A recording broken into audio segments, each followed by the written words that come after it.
नमस्कार। इलेक्ट्रोहोम्योपैथी के इस विशेष एपिसोड में मैं बस्ती से डॉक्टर अनिल श्रीवास्तव अपने सभी सुनने वाले साथियों का हार्दिक स्वागत और अभिनंदन करता हूं।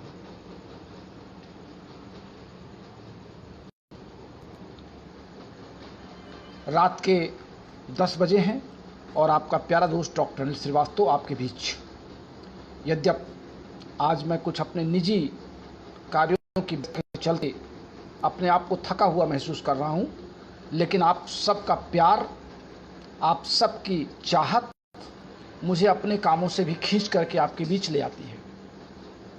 कल आप सब ने मेरी रात में प्रतीक्षा की, लेकिन किन्हीं विशेष कारणों से, चूँकि मैं दिन में आपसे मिल चुका था, इस नाते रात में आने को कोशिश मैंने की, लेकिन किन्हीं विशेष परिस्थितियों में आपके बीच नहीं आ पाया।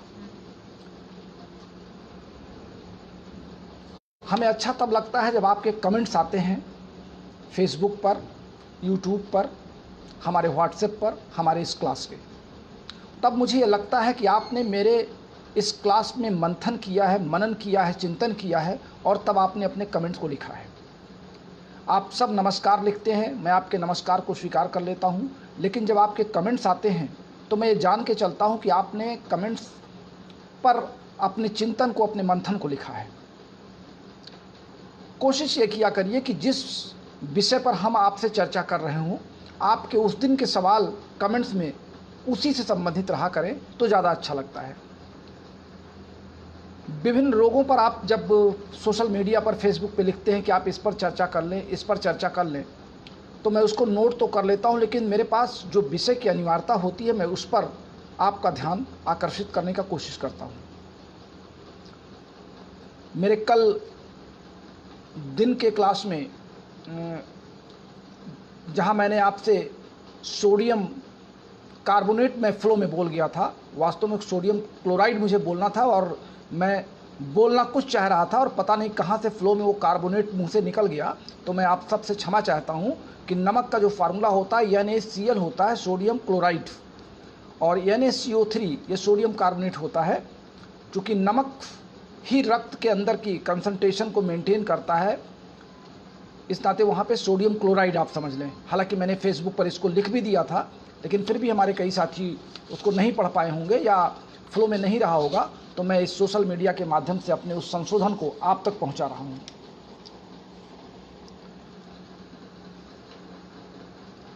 आज बहुत ही महत्वपूर्ण विषय पर मैं आपका ध्यान खींचना चाह रहा हूं, और जितने भी लोग इस समय लाइन पर हैं, सत्या पांडे जी, सीमा पांडे जी, वेद प्रकाश पटेल जी, मनीराम चौहान जी, डॉक्टर राशिद अंसारी, विनोद कुशवाहा जी, मोहम्मद जमील, समीर पात्रा जी, घानाराम जी, प्रमोद प्रसाद जी, सुनील सोनी के साथ साथ कई साथी आ चुके हैं। राजेंद्र सिंह राठौर आ चुके हैं। पिंक गराई जी कह रहे हैं आपके हर क्लास में हमें बहुत अच्छी जानकारी मिलती है, आप जैसा भी चाहें वैसी जानकारी दीजिए सर। और मिस्टर विश्वकांत जी हैं, और एक इलेक्ट्री होम्योपैथी हैं, ये इलेक्ट्री लिखे हुए हैं, कृपया इसको सही कर लें, इलेक्ट्रो कर लें। मनोज यादव जी लाइन पर हैं, राशिद अंसारी जी लाइन पर हैं, बहुत से साथी लाइन पर आ चुके हैं। लगभग मैं देख रहा हूँ कि 50 के ऊपर लोग आ चुके हैं। मनोज यादव जी, विनेश पाल सिंह जी, RP सैनी जी हैं मथुरा से, और मोहम्मद अघनी जी आ चुके हैं लाइन पर। आप सबका नाम आज बोल दूं ताकि आप सब लोग ये इंतज़ार करते हैं कि मेरा नाम नहीं बोला गया। नाम बोलने के बाद ही शुरू करता हूं। मिस्टर राजेंद्र प्रसाद सैनी, नरेंद्र पटेल जी, आवास काजी जी, सुरेंद्र गुर्जार जी नमस्कार, अब्दुल मुतलबिल, मिस्टर विकास कुमार जी हैं, VK श्रीवास्तव सुल्तानपुर से, विजेंद्र सिंह जी नमस्कार। चलिए आप लोग नमस्कार कर लें, मैं सबके नमस्कार स्वीकार कर फिर अपनी बात करूं। मिस्टर प्रिंस श्रीवास्तव जी, शायद आप पहली बार हमसे मिल रहे हैं, बाकी नाम तो सब कॉमन आ रहे हैं। विजेंद्र सिंह जी भी नमस्कार कर रहे हैं। मिस्टर जगदीश चौहान जी नमस्कार, दीपक कुमार जी नमस्कार, मिस्टर गुरदीश सिंह जी नमस्कार, रॉबिन प्रताप सिंह जी नमस्कार, जगदीश चौहान जी भी हैं, गुरदीश सिंह जी आ चुके हैं लाइन पर, विजेंद्र सिंह जी भी हैं, विकास कुमार जी भी हैं, आप सबका नमस्कार है। तो सुनील चौरसिया जी, आपका भी नमस्कार है।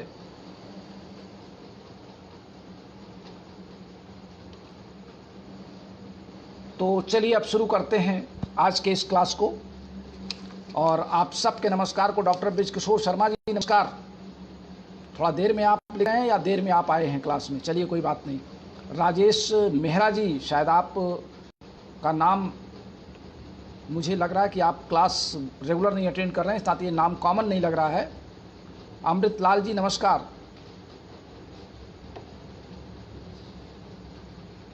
तो आज का क्लास बहुत ही महत्वपूर्ण है। राजनारायण साहू जी नमस्कार। मोहम्मद अली जी नमस्कार।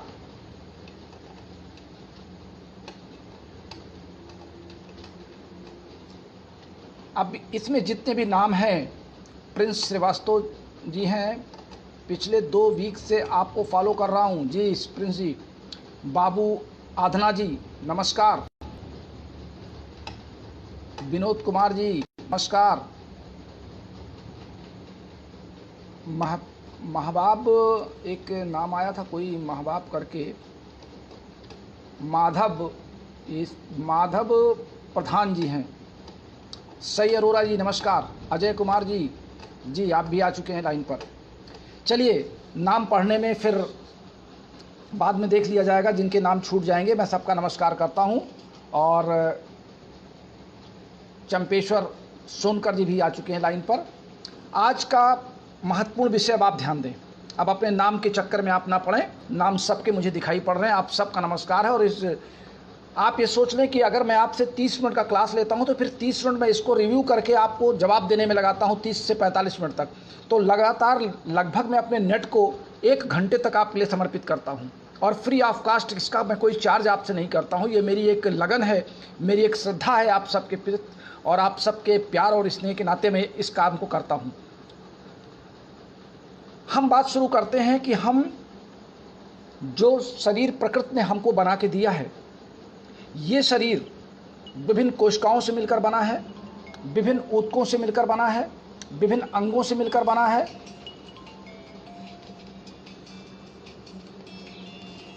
विभिन्न कोशिकाओं से, विभिन्न ऊतकों से, विभिन्न अंगों से मिलकर बना है।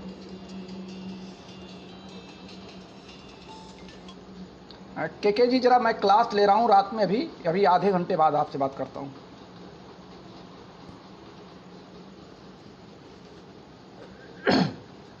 विभिन्न कोशिकाओं के कार्य करने की जो शैली है, यानी कोई भी कोशिका, अगर आपने किसी कोशिका का चित्र ध्यान दिया हो तो कोशिका 2 पार्ट में बटी होती है। मैं जो आपको बता रहा हूं, ये मैं किसी किताब को देख करके नहीं बता रहा हूं, ये मेरी मेमोरी में 40 साल से एनाटॉमी और फिजियोलॉजी भरी है। यह अलग बात है कि मैं किताबों को कंसल्ट करता रहता हूं और पढ़ना मेरी एक आदत में शुमार है, लेकिन जो बातें मैं आपको बता रहा हूं और जो सैद्धांतिक रूप से मैं आपसे चर्चा कर रहा हूं, इसको आप समझने का प्रयास करें कि एक कोशिका के 2 पार्ट होते हैं। एक पार्ट उसका न्यूक्लियस होता है और एक पार्ट आउट ऑफ न्यूक्लियस होता है। किसी भी केंद्रक के अंदर जो मटेरियल होता है वो हमारा क्रोमोसोम्स होता है, न्यूक्लियोलस होता है और न्यूक्लियोप्लाज्म होता है।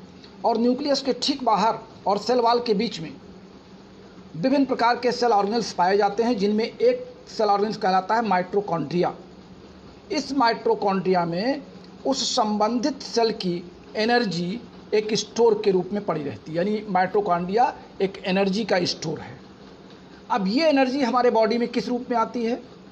प्रोटीन के रूप में, कार्बोहाइड्रेट के रूप में, फैट के रूप में, विटामिन्स के रूप में। और ये जो एनर्जी है, यानी ये जो प्रोटीन, कार्बोहाइड्रेट, फैट, विटामिन्स हैं, ये हमको अपने भोज्य पदार्थों के माध्यम से प्राप्त होते हैं। इसके साथ हमको एनर्जी ऑक्सीजन के रूप में ये ब्लड के माध्यम से हीमोग्लोबिन से मिलकर के ऑक्सी हीमोग्लोबिन में परिवर्तित होता है और फिर आगे जा कर के विभिन्न कोशिकाओं के अंदर विभिन्न क्रियात्मक कार्यों को करके सेलुलर रेस्पिरेशन के जरिए हमारे लंग्स के अंदर पहुंच करके जब हमारे सेल में प्रवेश करता है, एल्वियोली में, लंग्स की छोटी छोटी कोशिकाओं में, तो वहाँ की जो कोशिकाएं होती हैं वहाँ पे पहुँच करके अपना सेलुलर रिस्पायरेशन करता है और वहाँ से ये कन्वर्ट होकर के एनर्जी के रूप में आगे बढ़ता है, जिसको हम एनर्जी के रूप में इसको कोशिकाओं में एकत्र कर लेते हैं। जब हमको कोशिका को कोई कार्य करना होता है तो उसी माइटोकॉन्ड्रिया से हम एनर्जी को खर्च करते हैं। यानी कहने का तात्पर्य हुआ कि किसी भी सेल को, अब मैं जो मूल चीज़ आपको उससे चर्चा कर रहा हूँ उसको आप ध्यान से सुनिए। किसी भी सेल को दो तरह की प्रोसेस की ज़रूरत है। एक प्रोसेस की आवश्यकता है एनर्जी को गेन करने की, और एक प्रोसेस की ज़रूरत है एनर्जी को खर्च करने की, उसको निकालने की। हम चर्चा कर लें कि एनर्जी को गेन करने वाले कौन कौन से ऑर्गन हमारे बॉडी में प्रकृति ने बनाए। एनर्जी को गेन करने के जो ऑर्गन्स हमारे शरीर में प्रकृति ने बनाए, वो आपने हमारे जो बुक हमने आपको दिया, उस बुक के पेज नंबर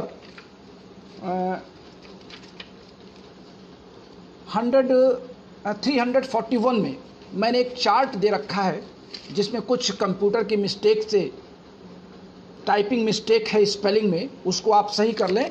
ये एक चार्ट बना हुआ है, ये मेरे हाथ का बनाया हुआ 1982 में चार्ट था, और जब मैंने इसको बना करके टेबल पर डॉक्टर रमाशंकर जी के रखा तो वो एक बार ताज्जुब करने लगे, कहे कि तुम्हारा दिमाग यहाँ तक कैसे चला। और फिर हम लोगों ने, हमारी टीम ने इस पर गहन अध्ययन किया कि क्या वास्तव में फिट बैठता है, तो रमाशंकर जी ने इसको फाइनल अप्रूव किया और तब से ये चार्ट मेरे नाम से या मेरे द्वारा इसको जाना जाता है।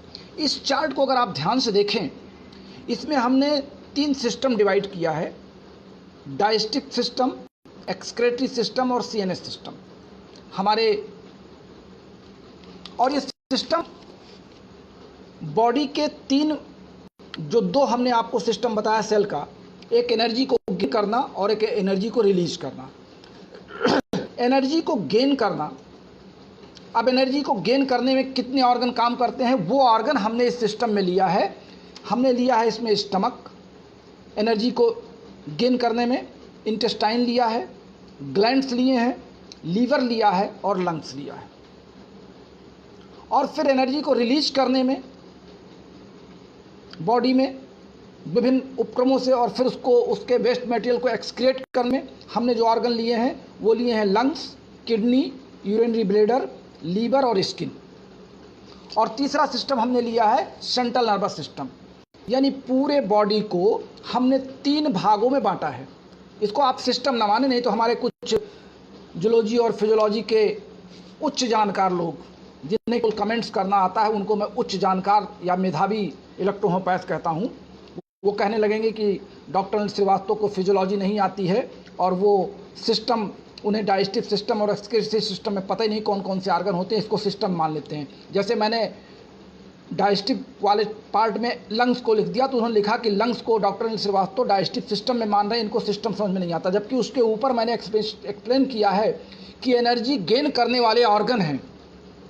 अब डाइजेस्टिव सिस्टम का हो गया पाचक तंत्र, तो पाचक तंत्र से हम क्या ले रहे हैं, प्रोटीन, विटामिन, फैट, कार्बोहाइड्रेट और पानी के माध्यम से हम उसको पचा रहे हैं। यानी water is a compulsory part of digestion. तो एनर्जी गेन करने में हमारा स्टमक, इंटेस्टाइन, लीवर, लंग्स और ग्लैंड्स होते हैं ये। और एनर्जी को रिलीज करने में लंग्स हमारा एनर्जी रिलीज करता है और लंग्स हमारा एनर्जी गेन भी करता है। इसीलिए दोनों सिस्टम में हमने इसको सम्मिलित कर रखा है। इसकी व्याख्या करने के लिए मुझे आज सुभाष आउटेज भी लाइन पर है। सुभाष जी, आउटेज जी, अगर आप मेरी बात सुन रहे हो, मैं आपसे क्षमा चाहूँगा, क्योंकि मैंने एक नियम बना रखा है अपने सभी साथियों के लिए कि वो रोग पर स्वयं मंथन करें, रोगी पर स्वयं मंथन करें और मुझसे कम से कम सलाह लें। चूँकि लगातार क्लास 1 साल चल चुका है, तो आप मेडिसिन में इतने माहिर हो चुके हैं, दवाओं को रोगी को लिखने के लिए आप लोग इतने माहिर हो चुके हैं, अगर मेरे क्लास को लगातार आप सुन रहे हैं, कि मेरी बहुत कम आवश्यकता आपको पड़ेगी। इसलिए मैंने अपने सभी साथियों की सलाह पर अपना जो परामर्श शुल्क या कंसल्टेशन फीस रखी वो 200 रुपये रखी है, जिसमें मैंने आपके परिवार को फ्री रखा है और आपके परिवार में मैंने आपको जोड़ा है, आपके माता पिता, आपके पुत्र या पुत्री, आप और आपकी पत्नी। इसके अतिरिक्त अगर आप अपने भाई, साली, सरहज या मामा या मामी या चाचा या चाची या भतीजी या भाई या भांजे किसी की बात करते हैं तो मेरा सभी से इस वीडियो के माध्यम से अनुरोध है कि आप पहले मेरा परामर्श शुल्क मेरे खाते में डाल दें और फिर मेरी परामर्श ले लें। उससे होगा क्या कि आप या तो शुल्क दे करके हमसे परामर्श लेंगे और नहीं तो आप स्वयं अपने रोगी से लड़ेंगे। जब आप रोगी से लड़ के थक जाएं और कहें कि सर मैंने इतनी दवाएं इनको लिखी थी और इन दवाओं पर मैंने ये रिजल्ट प्राप्त किए, इसके आगे मैं अब असमर्थ हूँ, तो वो आपकी जो सलाह होगी वो आपकी निजी सलाह मानी जाएगी। वहाँ पे मैं आपसे कंसल्टेशन फीस नहीं लूँगा। मेरी बात बिल्कुल क्लियर समझ लें। जब आप किसी रोगी से 1 महीना, 1.5 महीना, 15 दिन, 20 दिन अपनी दवाओं को करते करते थक जाएं तो पूरा प्रिस्क्रिप्शन लिख दीजिए कि मैंने इस डेट में इतने दिन तक ये दवा दी, इतने दिन तक ये दवा दी और इनको ये रोग थे, इनके ये लक्षण थे और इस पर मैंने इतनी सफलता पाई और आगे अब मुझे नहीं समझ में आ रहा, अब आप मेरी मदद कीजिए। तो मैं आपसे 1 रुपया भी नहीं लूँगा। लेकिन जैसे रोगी आपके पास आया और आपने मेरा फ़ोन घनघना दिया, सर मेरे पास रोगी बैठा है, इसकी ये समस्या सुन लीजिए, तो उसके लिए मेरा निवेदन है कि पहले आप 200 रुपया मेरे अकाउंट में डाल दीजिए और फिर मेरी सलाह आप ले लीजिए। फिर वो सलाह मेरी उस रोगी के लिए 1 महीने तक लागू रहेगी। 1 महीने में मैं उस रोगी की हर समस्याओं को समाधान करता रहूँगा। लेकिन आप इसको अन्यथा न लें और ये ना मान लें कि ये मेरा अहंकार है। ये मेरा आपको एक अच्छा डॉक्टर बनाने के लिए मेरा एक क्राइटेरिया, एक मैंने बैरियर लगाया है और इस बैरियर को अगर आप पार करना चाहते हैं तो 200 रुपया आपको देना ही पड़ेगा। इसलिए मैं सबसे चाहता हूं जो लोग इसको मेरा अहंकार मान रहे हो कि अभी बहुत विद्वान हो गए, 200 रुपया चार्ज करने लगे या तरह तरह की बातें करते हो, मैं अब किसी बातों पर बहुत ज़्यादा मंथन या चिंतन करने की स्थिति में नहीं हूँ। सिर्फ चूँकि अभी शाम को 4-5 साथियों ने सलाह मांगी और मैं जैसे लिखा कि आप फीस जमा करें, तैसे उन्होंने अपने आप को व्हाट्सएप से अलग कर दिया। तो ये एक अन्यथा ना ले, मेरे प्रोसेस में आ गया है। जैसे आप अपनी बुक खरीदते हैं, जैसे आप मेरी बुक एडवांस बुक करते हैं, ऐसे आप अगर मुझसे परामर्श लेते हैं किसी रोगी के बारे में तो आपको परामर्श शुल्क देना ही होगा। लोग एलोपैथी डॉक्टर के यहाँ परामर्श शुल्क दे आते हैं, होम्योपैथी डॉक्टर के यहाँ दे आते हैं, आयुर्वेद में दे आते हैं और दवा अगर 50 रुपये की और डॉक्टर ने कह दिया हमको 300 रुपया दे दी तो बड़े खुशी दे देते हैं। तो आप अपने सीनियर या अगर आपने मुझको गुरु मान रखा है तो उसको गुरुदक्षिणा के रूप में मुझको दे दीजिए और मुझसे सलाह लीजिए। आप 1 महीने तक सलाह लीजिए, मुझे कोई आपत्ति नहीं है। तो अब आइए, मैं ये कह रहा था कि जो एनर्जी गेन करने वाले ऑर्गन हैं, वो एनर्जी गेन करने वाले ऑर्गन आपके स्टमक, गॉल ब्लैडर, लीवर, विभिन्न प्रकार के ग्लैंड्स, इंटेस्टाइन, स्मॉल इंटेस्टाइन जो है, और लंग्स क्यों है? क्योंकि ये ऑक्सीजन को आगे प्रोसीड करता है, एनर्जी को सही रूप में ब्लड से खींच करके ऑक्सीजन को ये आगे बढ़ाता है। जो ऑक्सीजन हम नाक से सांस लेते हैं वो ऑक्सीजन जा करके हमारे फेफड़ों में पहुंचती है और वहाँ से वो आगे प्रोसीड कर जाती है। यद्यप हम सांस में बहुत सी गैसें लेते हैं अंदर, लेकिन उन गैसों में से ऑक्सीजन के कार्य करने की दर 70 गुना ज़्यादा है। इस नाते ऑक्सीजन हीमोग्लोबिन के साथ तुरंत इन्वॉल्व हो जाती है। ये एक बहुत मायने की सवाल है कि हम सांस लेते हैं, हमारे आसपास जितनी वायुमंडल में गैसें होती हैं वो सब हम अंदर ले लेते हैं, लेकिन लंग्स में जा कर के अन्य गैसें उतनी तेज़ क्रिया नहीं करती हैं जितनी तेज़ ऑक्सीजन ब्लड हीमोग्लोबिन के साथ क्रिया करके और फिर एनर्जी बना करके और वापस कार्बन डाइऑक्साइड बना करके वापस ले आती है। तब तक अन्य गैसें क्रिया शुरू भी नहीं कर पाती, तब तक वो कार्बन डाइऑक्साइड बन करके वापस आ जाती है। यानी 70 गुना तेज ये कार्य करती है अन्य गैसों की अपेक्षा। इस नाते ऑक्सीजन की प्राथमिकता हमारे कोशिकाओं में एनर्जी को गेन करने के लिए मानी गई। इस नाते हमने लंग्स को इसमें रखा है। फिर हमने ये दिया कि अगर जो एनर्जी आ रही है वो एनर्जी हमारी बॉडी में रिलीज होने के बाद, विभिन्न कोशिकाओं को कार्य करने के बाद, अब हमारे शरीर में एनर्जी का काम क्या है, एनर्जी की ज़रूरत क्यों पड़ी? हम बोल रहे हैं, हमको शक्ति लग रही है, ये हमारी एनर्जी रिलीज हो रही है।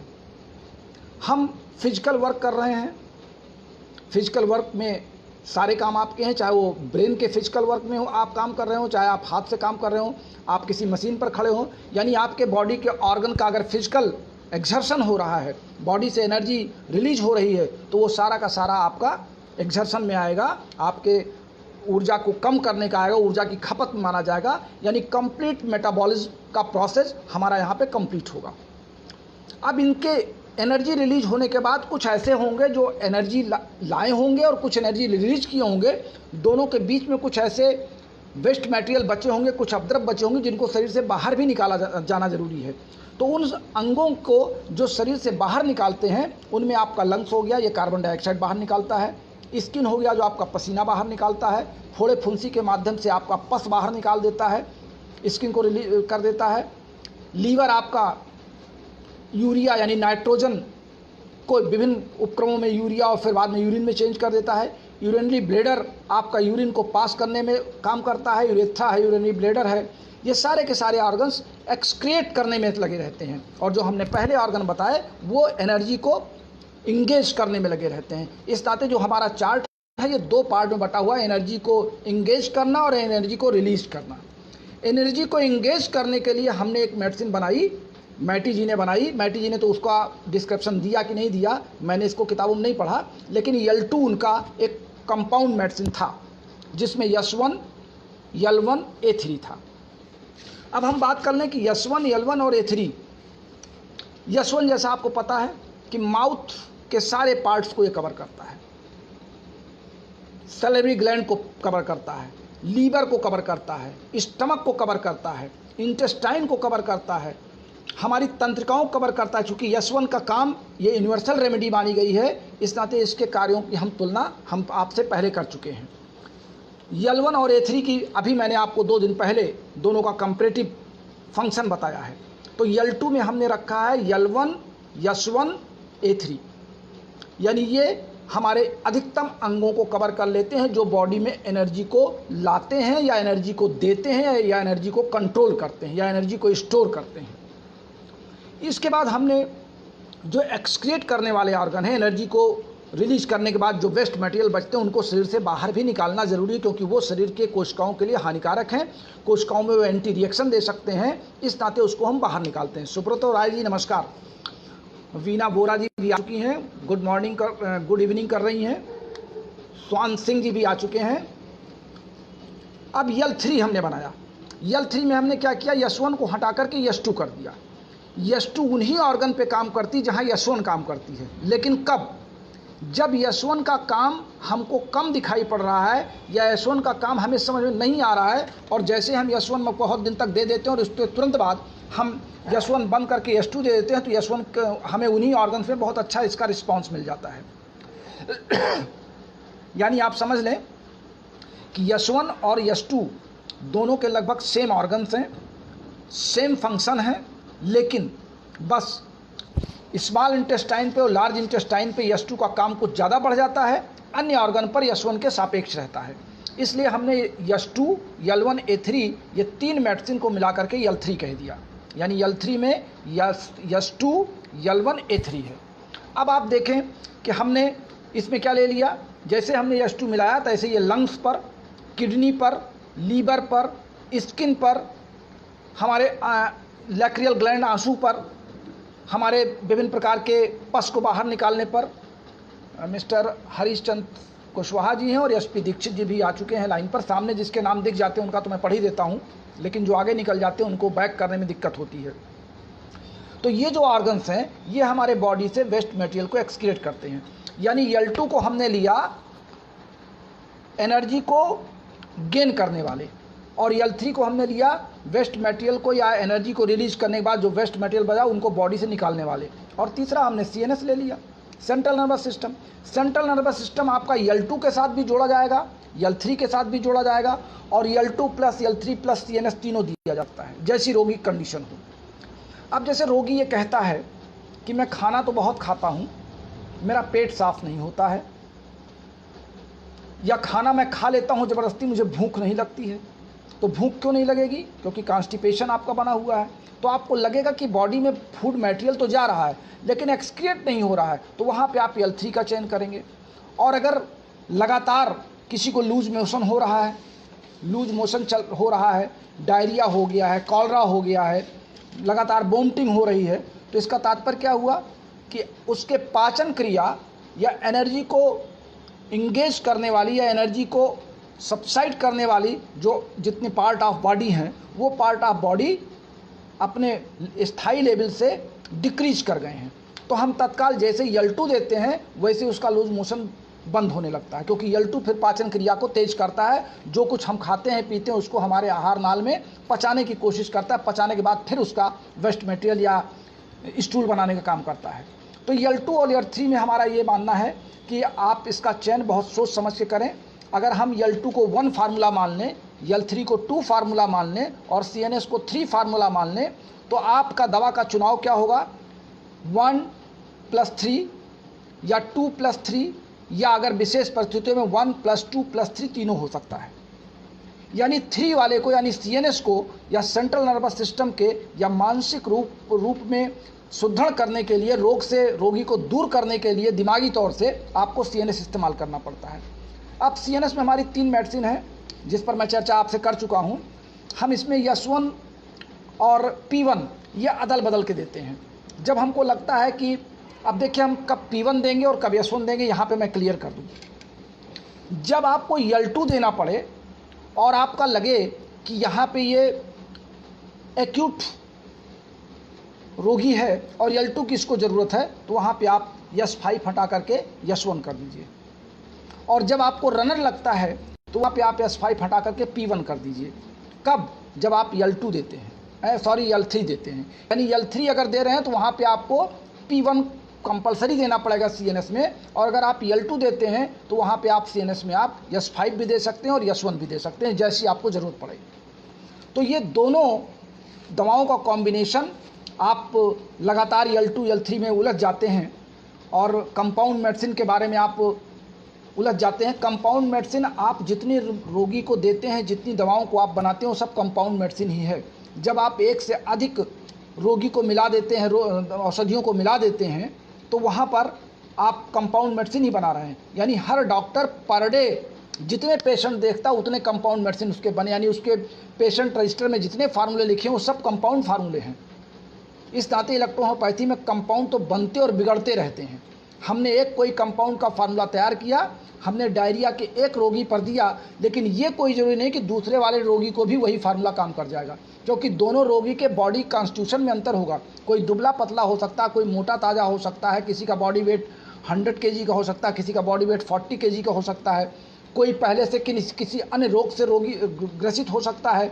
तो L2 अगर हमने दिया है, मान लिया डायरिया में हमने L2 दे रखा है, तो ये L2 के साथ हो सकता है कि उस व्यक्ति को पहले से कोई और रोग रहा हो, स्किन डिजीज रही हो, या ट्यूबरक्लोसिस रहा हो, या अस्थमा रहा हो, कोई अन्य रोग भी उसके साथ इन्वॉल्व हो सकता है। तो केवल L2 देने से काम नहीं चलेगा, फिर उसके अन्य रोगों को भी हमको तात्कालिक तो नहीं, लेकिन बाद में एसेसरी ऑर्गन्स को भी उसमें इन्वॉल्व करना पड़ता है। इसीलिए जब हम L2 देते हैं तो हमारा लीवर भी ठीक होता है, हमारा गाल ब्लैडर भी कवर होता है, हमारी इंटेस्टाइन भी कवर होती है, माउथ के अंदर जितने सैलिवरी ग्लैंड्स हैं वो भी कवर होते हैं, और ग्लैंड्स सारे जितने बॉडी के ग्लैंड्स होते हैं वो भी कवर होते हैं। जब हम L3 देते हैं तो फिर हमारे लंग्स कवर होता है, किडनी कवर होता है, यूरिनरी ब्लैडर कवर होता है, यूरेथ्रा कवर होता है, स्प्लीन कवर होती है, ये सारे के सारे ऑर्गन्स हमारे उससे कवर हो जाते हैं। तो अब सवाल ये है कि हम L2 L3 और CNS का चयन तो कर लेते हैं, तो क्या इन्हीं दवाओं पे हम निर्भर रहें? नहीं, इन दवाओं की कार्यक्षमता को बढ़ाने और घटाने के लिए आपको इलेक्ट्रिसिटी का प्रयोग करना है। और मैं बार बार ये कहता हूँ कि इलेक्ट्रिसिटी का प्रयोग केवल 1 सप्ताह तक रेगुलर करें। अगर फिर आपको ज़रूरत पड़ती है तो कम से कम अगले 15 दिन तक इलेक्ट्रिसिटी आप रोक दीजिए, और फिर आप 2-3 दिन इलेक्ट्रिसिटी दे सकते हैं। मैं तो इस प्रयोग पर लगा हूँ, अभी कई रोगियों पर मैं प्रयोग कर रहा हूँ कि इलेक्ट्रिसिटी का प्रयोग क्या बंद कर दिया जाए, क्या इलेक्ट्रिसिटी देना अनिवार्य ही है। अभी मैं इस पर कंफर्म नहीं हूँ, क्योंकि ये मेरा प्रयोग जारी है, और हालांकि कई रोगियों पर मुझे बिना इलेक्ट्रिसिटी के बड़े अच्छे परिणाम मिले हैं। तो मैंने कल आपका डाइल्यूशन, पॉजिटिव निगेटिव, इलेक्ट्रिसिटी में पॉजिटिव निगेटिव का भ्रम, ये सब मैंने दूर किया था दिन में, और आज मैंने आपको L2 L3 और CNS के बारे में डिटेल में डिफिनेशन दे करके आपको एक बार समझाने का प्रयास किया है।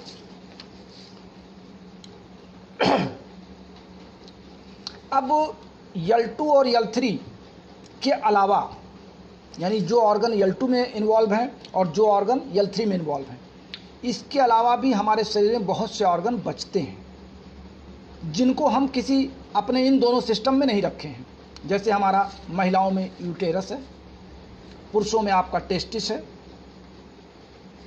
प्रोस्टेट ग्लैंड है, हमारी बोन है, हड्डियाँ, हमारे विभिन्न प्रकार के जैसे ईयर है, आई है, नोज है, हमने इनको किसी सिस्टम में नहीं रखा है। ये हमारे स्पेशल पार्ट्स ऑफ ऑर्गन हैं जो एक स्पेशल फंक्शन के लिए प्रकृति ने बनाया है।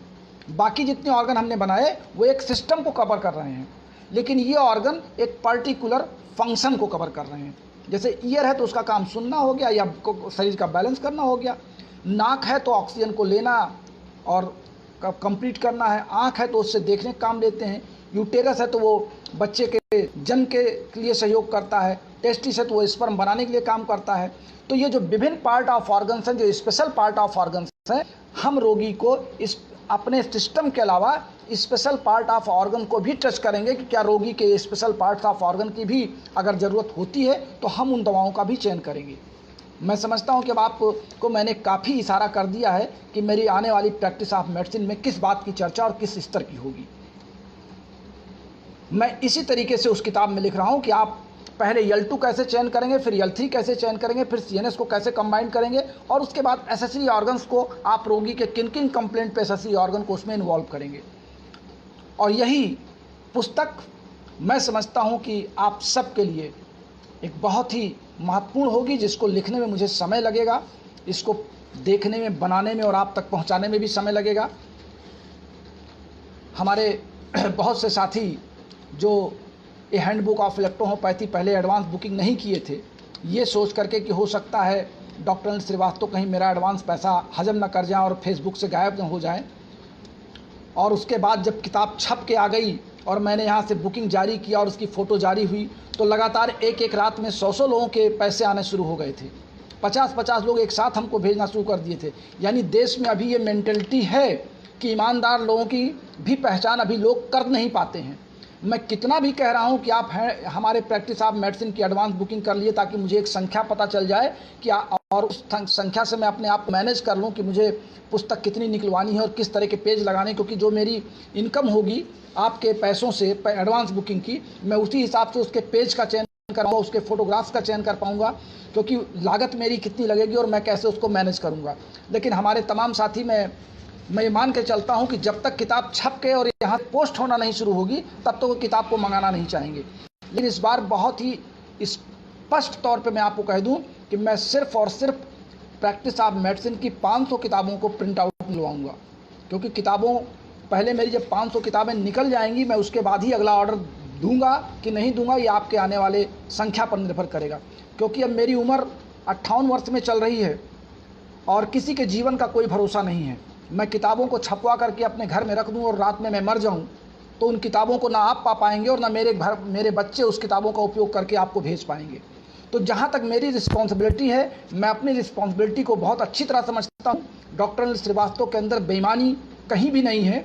मेरे हर शब्द में ईमानदारी है, मेरे हर शब्द में आपका प्यार है, मेरे हर शब्द में आपका साथ है। मैं यही चाहता हूं, अभी भी मैं आपसे अनुरोध करता हूं कि प्रैक्टिस ऑफ मेडिसिन की अधिक से अधिक एडवांस बुकिंग कर लीजिए। मैं आपको कोड दे रहा हूं, उस कोड को आप नोट कर लें और उस कोड के साथ ही जब मैं आपसे शेष पेमेंट मांगूंगा तो आप अपना कोड नंबर बताएंगे कि मेरा कोड नंबर ये है और इस कोड नंबर में मेरा पैसा ऐड करिए, तो मैं आपके उस कोड नंबर को खोल करके देखूंगा। क्योंकि इस बार कुछ गलतियाँ मुझसे हुई हैं बुक को पोस्ट करने में और जाने में, जो मैं महसूस कर रहा हूँ, इसीलिए मैंने कोड देना शुरू किया है। और उस कोड का कोई अर्थ है, वो कोड का अर्थ मैं आपको नहीं बताऊंगा कि मैंने ऐसा क्यों किया है। बस आज के लिए इतना ही।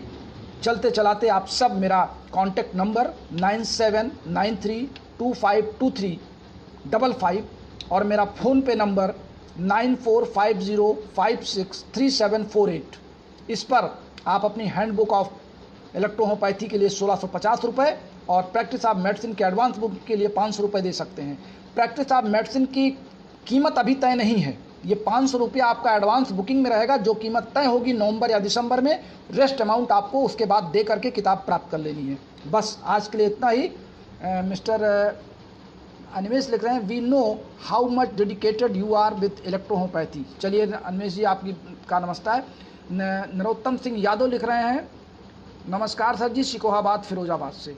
सत्या पांडे, आप लोगों की आप सत्या पांडे लिख रही हैं, आपकी लॉन्ग लाइफ है। सीमा जी, किसी के जीवन का कोई भरोसा नहीं है। ईश्वर करे कि आप सबकी दुआएं मेरे साथ रहें और मैं अपनी जिम्मेदारियों का निर्वहन करके फिर मैं इस दुनिया से जाऊं। मैं कोशिश ये करता हूं कि मुझे ईश्वर पे बहुत विश्वास है।